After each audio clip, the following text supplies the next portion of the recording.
¿Cómo están ustedes? Bienvenidos a un nuevo capítulo del programa Jueces y Ciudadanos, un proyecto que encabeza la Universidad de Magallanes y su canal UMAC TV, y también el Poder Judicial, en específico el Tribunal de Juicio Oral en lo Penal de Punta Arenas. ¿Qué deseamos?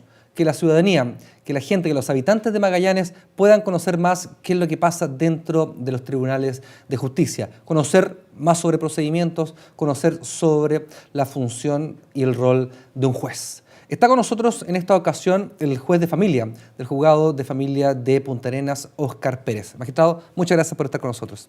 Muchas gracias. Hemos analizado en capítulos anteriores el sistema penal, las reformas, pero gran impacto tiene en la ciudadanía también la judicatura que usted encabeza, la justicia de familia. Cuéntenos en general, por favor, en qué consiste lo que se denomina el cuidado compartido de los hijos. Bueno, el cuidado compartido de los hijos es una de las innovaciones que aporta la ley 20.680, que viene a modificar el sistema normativo del cuidado personal de los hijos. Básicamente es lo que se llama la responsabilidad parental compartida, en que los padres, ¿cierto?, que viven separados, se les permite ejercer su función de tal, en el sentido de preocuparse ambos del cuidado y de la educación de los hijos, mediante un sistema residencial que permita una continuidad y estabilidad en el ejercicio de su corresponsabilidad. Ahora, ¿cómo opera este nuevo sistema? Pasemos primero cómo operaba el antiguo, para que la ciudadanía vaya entendiendo paso a paso cómo fue el sistema del modelo antiguo y el modelo nuevo. Antiguamente, antes de la reforma, ¿Ya? existían lo que se llaman tres tipos de atribuciones. Una atribución legal, que derechamente era la madre quien ejercía el cuidado personal de los hijos cuando los padres estaban separados. Una atribución convencional en que se le permitía a los propios progenitores ponerse de acuerdo quién ejerce el cuidado personal, y una atribución legal en que es el juez quien decide. Muy bien. Actualmente la atribución legal desaparece y queda la atribución convencional en que son los progenitores, ¿cierto?, los encargados de decidir quién de los dos o si en conjunto van a ejercer el cuidado de los hijos. En caso contrario, será el juez quien decida. En la actualidad, entonces, usted y yo, los papás que están viendo este programa, tienen la misma posibilidad de hacerse cargo de sus hijos que la mamá. Exactamente. Existe lo que se llama, esta es lo que se llama la ley de la igualdad, Claro. La ley justa, la ley proporcional, la ley idónea. Reconoce, restablece el derecho del padre a tener las mismas posibilidades que la madre para poder ejercer el cuidado personal de sus hijos. Esta igualdad nace por un movimiento llamado Amor de Papá, Así es. que trataba de establecer que la sociedad no le da los mismos créditos y los mismos derechos al papá que la mamá en la crianza. Así es, esta agrupación, porque es una agrupación de padres, ¿cierto?, que lucharon durante mucho tiempo porque se les reconocieran los derechos de ellos en igualdad de condiciones con la mamá. Básicamente lo que hacían ellos era defender los derechos de sus hijos frente a los tribunales de familia para evitar que se generara lo que ellos llaman, o lo que existe como síndrome de alienación parental, en el sentido de que el padre era borrado literalmente, ¿cierto?, de la esfera de custodia, de la esfera de educación, de la esfera de salud de los hijos, mediante un mecanismo, ¿cierto?, sistemático y permanente del otro progenitor, ¿cierto?, de desacreditarlo frente a sus hijos. Consecuencia de ello, ¿cierto?, los hijos no quieren ver al papá, los hijos rechazan al papá, obstaculizan el régimen comunicacional, y la idea de esta ley, ¿cierto?, es evitar esa consecuencia, que realmente es un maltrato infantil. En esta ley aparecen nuevos conceptos, en este caso la corresponsabilidad. ¿A qué se refiere? Es otra de las innovaciones de la ley 20.680, es un principio de la corresponsabilidad que básicamente permite a los padres, vivan juntos o separados, ¿cierto?, participar activamente, igualitariamente en el cuidado y educación de sus hijos. Eso es básicamente. ¿Cómo se lleva a la práctica, maestro? En la práctica, la idea es que los padres primero se pongan de acuerdo, ¿cierto? Delante yo quería hablar de la modalidad del cuidado personal compartido, ¿cierto? Sí. Que tiene mucha relación, porque básicamente el cuidado personal compartido permite o estimula el ejercicio de esta corresponsabilidad. ¿Cómo se manifiesta Ahora, entonces el cuidado? En la práctica puede tener distintas modalidades, y eso va a depender de muchos factores. Por ejemplo, ubicación geográfica de los domicilios de los papás, horarios de trabajo, horarios de estudio, número de niños. Por lo tanto, podemos tener, por ejemplo, una modalidad papá en la mañana, mamá en la tarde, una semana el papá, una semana la mamá. O definitivamente para evitar, ¿cierto?, que el niño tenga un problema de sentido de pertenencia, se establece, ¿cierto?, como residencia exclusiva el domicilio de uno de los padres y el otro, ¿cierto?, se relaciona de manera fluida, permanente, igualitaria con su hijo. Por lo tanto, eso va a quedar más al arbitrio de los padres cómo se ponen de acuerdo para ejercer esta corresponsabilidad. ¿La ley da esa libertad de criterio y de razonamiento Exacto, propio exacto, de los progenitores? Eso es lo innovador de esta ley, que son los padres, ¿cierto?, quienes son los encargados de ponerse de acuerdo cómo crían y educan a sus hijos, ¿no? Usted como magistrado de familia, la experiencia que ha tenido desde la aplicación de esta ley, ¿el modelo es aceptado por los padres? Porque entendemos que nace desde un conflicto, ¿cierto? De un conflicto que tiene que ver con el matrimonio o con la relación de padre y madre. ¿Cómo ha visto usted la experiencia de lo poco que tiene esta ley de este modelo? Me parece que yo creo que la experiencia va a ser positiva. Como dije anteriormente, se restablece, se reconoce el derecho del padre a cuidar a sus hijos, no se le invisibiliza, existe. Se mantiene en igualdad de condiciones con la madre, consecuencia de lo anterior, no va a tener que pelear la custodia como antes, sino que va a tener la posibilidad de ponerse de acuerdo con la progenitora. Consecuencia de ello, el papá resulta ser tan idóneo como la madre para el cuidado de los hijos. En la legislación anterior podríamos considerar que había una madre idónea y un padre no idóneo. Claro. Porque definitivamente la ley anterior atentaba contra el principio de la igualdad, era discriminatoria, podríamos decir que era un poco arbitraria incluso, de la forma como se establece, y actualmente la ley que tenemos es una ley más justa, una ley más igualitaria, proporcionada. Las leyes alteran el procedimiento, en este caso la justicia de familia, pero la cultura cuesta que se impregne y se materialice esta ley. Por ejemplo, ya está la concepción de los regímenes de visita que uno conocía anteriormente, en donde el padre casi siempre tenía la visita cada 15 días, etcétera, Año Nuevo, Navidad, intermedia, no sé. O sea, la cultura chilena está asociada ya a que un padre separado tiene que pelear la visita de sus niños. Entonces, ¿esto lo elimina o sigue siendo también una posibilidad? Bueno, el régimen comunicacional siempre ha existido, pero siempre ha habido complicaciones para poder ejercerlo. Básicamente, frente a una relación conflictiva de los padres, es muy difícil para el papá ejercer un régimen comunicacional por la autocalización o, digamos, la problemática que genera el conflicto con la mamá. Actualmente, la ley 20.680 obliga tanto a los padres, ¿cierto?, como al juez a establecer un régimen comunicacional inmediatamente. Ya. Se tomó la decisión que la mamá va a hacerse cargo de los hijos, en el mismo acuerdo debe ir un régimen comunicacional fluido, permanente, que permita mantener la vinculación afectiva del hijo con el padre. Lo mismo al juez. El juez toma una decisión de que el cuidado personal lo ejerce el padre, la madre o un tercero y establece un régimen comunicacional. Eso es por mandato legal. Sí. Me interesa porque es llamativo de esta ley, la 20.680, en que se da incluso la posibilidad de que exista un hogar en donde vivan los niños, ¿cierto? Y se alternen los padres viviendo en él. Si podríamos entrar un poco de cómo usted se imagina que podría funcionar esto. Mira, mi opinión personal es que para que esto funcione, no tiene que existir conflicto entre los progenitores. Claro. Y definitivamente eso es difícil.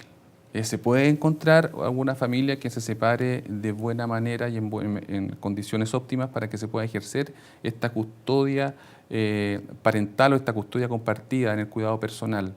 Pero definitivamente, frente a la existencia de conflictos, es mejor no utilizar esta figura. Pero parecería la más lógica para los niños, que los niños no se les saque de su entorno, de su hogar, de sus amigos, de su colegio, no sé. O sea, de eso trata la ley de proteger, claro, el interés superior del niño, de no desarraigarlo, por ejemplo, de su ciudad, de no desarraigarlo de su grupo de pares, de no desarraigarlo de su familia. Antiguamente podíamos tener situaciones en que la madre, como tenía el cuidado personal de los hijos, tomaba a sus hijos y se cambiaba de ciudad. ¿Qué generaba eso? ¿Cierto? Un distanciamiento con el papá, una pérdida de la vinculación, una pérdida de la comunicación, poca frecuencia en las visitas. Es una ley sin duda más igualitaria para los derechos y responsabilidades de los dos padres. ¿Cómo funcionan las responsabilidades de la persona que no tiene la tuición de su niño, que no vive con ellos? En este caso podría ser la madre, en este caso se podrían dar muchos más casos de la madre. ¿Cómo funciona, por ejemplo, el tema de alimentos? Que se concebía culturalmente que era el padre, que el que se iba de la casa tuviese que pagar la denominada pensión. Pero ¿cómo funciona en este caso que podría ser compartido? Lo lógico es que al momento de establecer la custodia compartida se establezca un régimen de alimento. Lo normal, en mi opinión, Sí. es que los padres, al ponerse de acuerdo, también regulen esta situación, que sea igualitario el aporte tanto de la madre como del padre. Y eso va a depender no solamente del hecho de tener el cuidado compartido, sino que de otros factores. Una materia distinta, hay que tener también presente ahí la capacidad económica de ambos progenitores. Si tenemos una madre cesante y un padre que tiene un trabajo estable, obviamente no le podemos exigir lo mismo que a la madre que al padre. Si tiene más cargas domésticas o cargas familiares el padre, obviamente no le podemos exigir tampoco lo mismo que a la madre que no tiene esas cargas domésticas o más cargas familiares. ¿Cuál es el rol que tiene el juez de familia en este caso? ¿Es solo cuando no se ponen de acuerdo los padres o tiene una capacidad mayor para organizar este escenario? La idea de la ley es que sean los padres quienes se coloquen de acuerdo. Ahora, ¿cuándo va a surgir la figura del juez? Cuando existe algún tipo, o sea, cuando existe alguna circunstancia. Por ejemplo, algún tipo de maltrato, algún tipo de negligencia, descuido por parte de los progenitores que impide este acuerdo. Y en ese caso sea necesario decidir judicialmente quién es el más idóneo, el más apto, quién reúne las habilidades o competencias necesarias para poder ejercer adecuadamente el cuidado. O también cuando derechamente un tercero señala que ambos padres son inhábiles física o moralmente. Consecuencia de ello es el juez quien tiene que tomar la decisión respecto de quién va a poder ejercer el cuidado, y ahí la ley señala que debieran ser los ascendientes, más próximos, por ejemplo los abuelos. Esta es la siguiente pregunta. Los abuelos ahora ya tienen una obligación o derechos respecto de sus nietos, de repente de los niños en custodia. ¿Qué pasa, por ejemplo, si los padres se oponen a una relación con los abuelos, si los abuelos no tienen esa participación tan real en la vida del niño? No sé, ¿cómo un juez de familia clarifica este escenario? Bien, para ilustrar un poco, antes de esta modificación existía una normativa, que es la ley 16.618, hay un artículo ahí, el 48, que permitía, ¿cierto?, al juez establecer visitas para ciertos parientes. Dentro de los parientes, ¿cierto?, los abuelos. Pero había que escuchar a los padres, había que escuchar al niño, y frente a la oposición el juez decide. Ahora, actualmente es un derecho para el niño. El niño tiene derecho a vincularse con sus abuelos, establecido por esta nueva ley 20.680, y que dice mucha relación con lo que se establece en la Convención Internacional sobre Derechos del Niño, que es que el niño adolescente debe tener relación o mantener sus relaciones familiares. El Estado tiene la obligación de asegurar eso. Con esta ley lo hace. Consecuencia de lo anterior, y respondiendo a la pregunta, si se oponen los padres, será el juez quien determine qué es lo mejor para el menor, siempre teniendo presente el interés superior del niño.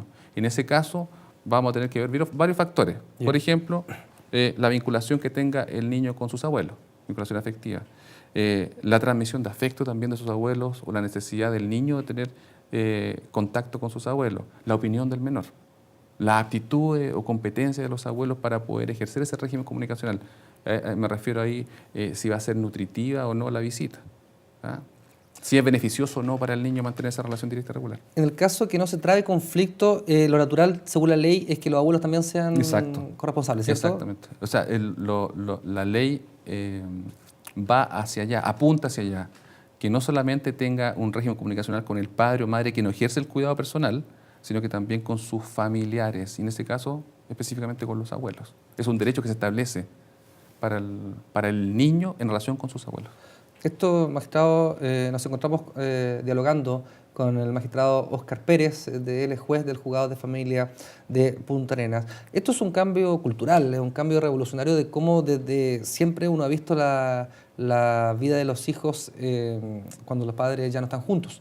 ¿Usted lo ve así también? ¿Es un proceso que va a ser de largo aliento, de difícil comprensión en primera instancia? Porque las lógicas convencionales siempre es difícil introducir cambios tan legales dentro de la vida no cotidiana.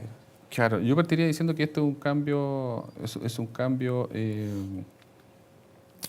legal, es un cambio del sistema normativo, del régimen que existía en cuanto al cuidado personal. Este cambio legal genera un cambio en la familia, y ese cambio en la familia como consecuencia va a generar un cambio en la sociedad y se traduce en un cambio cultural. Y ese cambio cultural es básicamente que el reconocimiento a los padres de sus derechos respecto a sus hijos. Consecuencia de lo anterior, lo más seguro es que la gente tarde un poco en entender cómo opera este nuevo sistema.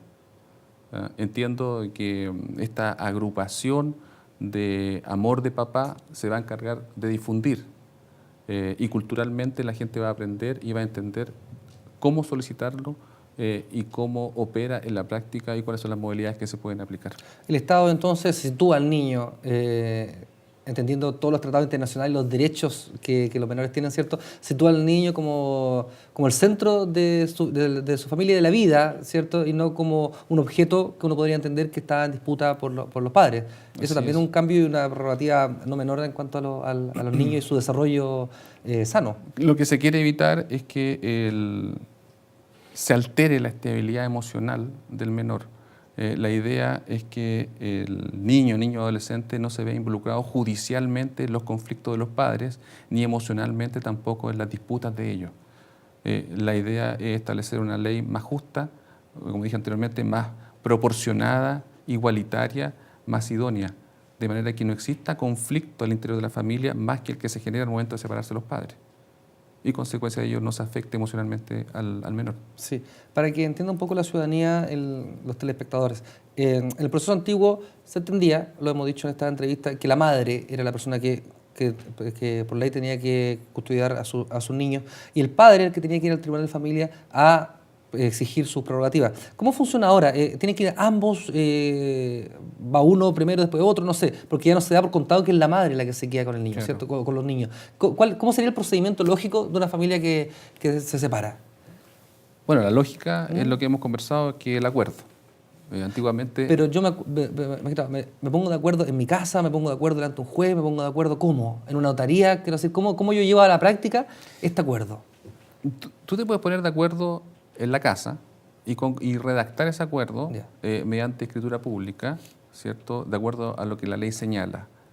Cómo se va a ejercer primero el cuidado personal y cuál va a ser el régimen comunicacional que el padre que no ejerza el cuidado personal que tenga con el hijo. Eso tiene que reducirse a escritura pública e inscribirse, porque tiene que existir una constancia para ser conocida por terceros de que hay un padre que tiene el cuidado personal y que hay otro padre que ejerce un régimen comunicacional. Si no se colocan de acuerdo, es el juez quien lo va a decidir, ¿ya? Y ahí concurrirá uno u otro a solicitar el cuidado personal del hijo por determinadas circunstancias o causas que estime que están sucediendo. Esto es un esfuerzo también para la Judicatura de Familia, ya que en cada audiencia, en cada actividad que tiene relacionado junto a los padres que están en conflicto, van a tener que explicar, ¿cierto?, y educar también en sala lo que significa esta nueva ley y darle la oportunidad, porque no creo que los padres lleguen directamente a un acuerdo, o sea, porque muchos desconocen la ley. Claro. También hay un esfuerzo en sala de la Judicatura para poder enseñar a los padres que están en conflicto. Normalmente, nosotros como tribunal tenemos lo que se llama la unidad de atención a público y a los funcionarios que trabajen en esa unidad se les instruye respecto de cómo enfrentar este tipo de preguntas que están ingresando ya al tribunal.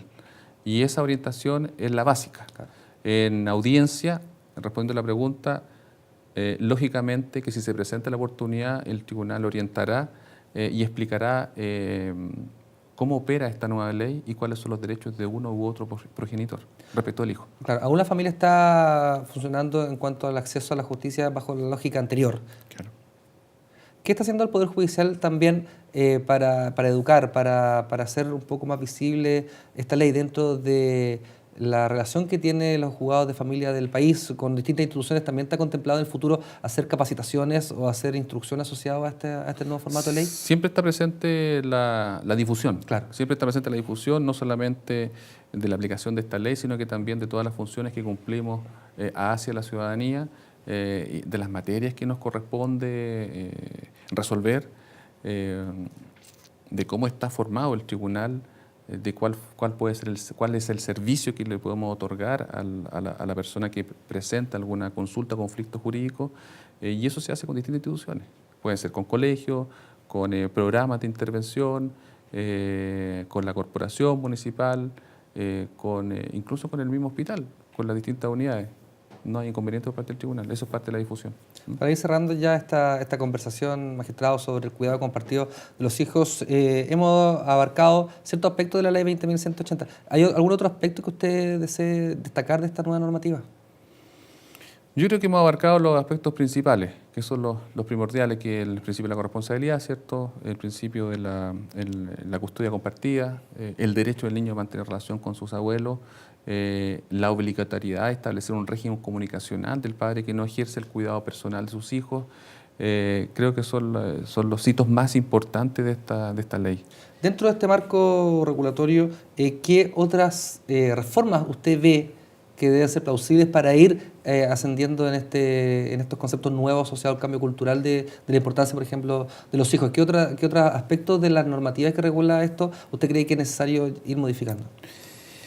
Según la experiencia suya, obviamente, en sala, en tribunales. Desde ese punto de vista, creo que esta ley viene a cubrir varios vacíos, Ya. varios vacíos que estaban pendientes de resolverse y básicamente resolver la temática, ¿cierto?, de la figura paterna. Creo que eso era fundamental, darle un trato igualitario al padre. Creo que no lo tenía. Personalmente lo pienso así. Comparto la opinión al respecto. Otro aspecto importante, y creo que se resolvió parcialmente, es el derecho del niño a mantener relaciones con sus familiares. Se habla de los abuelos, pero también existen otros familiares. ¿Ah? Tíos, primos. Tíos, primos. Entiendo que a través de esta norma que se establece y de la normativa que existía anteriormente, nos permite a nosotros como jueces poder abarcar un poco más estas relaciones familiares. Creo que ahí faltó un poco más de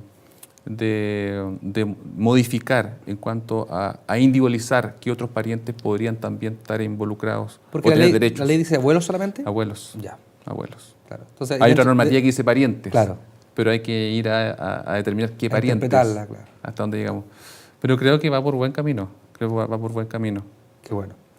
Le quiero dar las gracias entonces al magistrado Óscar Pérez. Él es juez del Poder Judicial, él es miembro del Tribunal de Familia de Punta Arenas, quien nos vino a explicar a este programa la nueva ley, ¿cierto?, la modificación legal de la ley 20.680 sobre el cuidado compartido de los hijos. Magistrados, muchas gracias por esta oportunidad y sin duda este programa es parte de la difusión y la vinculación, el diálogo con la ciudadanía sobre este aspecto y sobre otros también. Muchas gracias. Bien, muchas gracias por la invitación. Dejamos entonces este capítulo hasta acá. Nos reencontramos en una nueva edición de Jueces y Ciudadanos. Hasta pronto.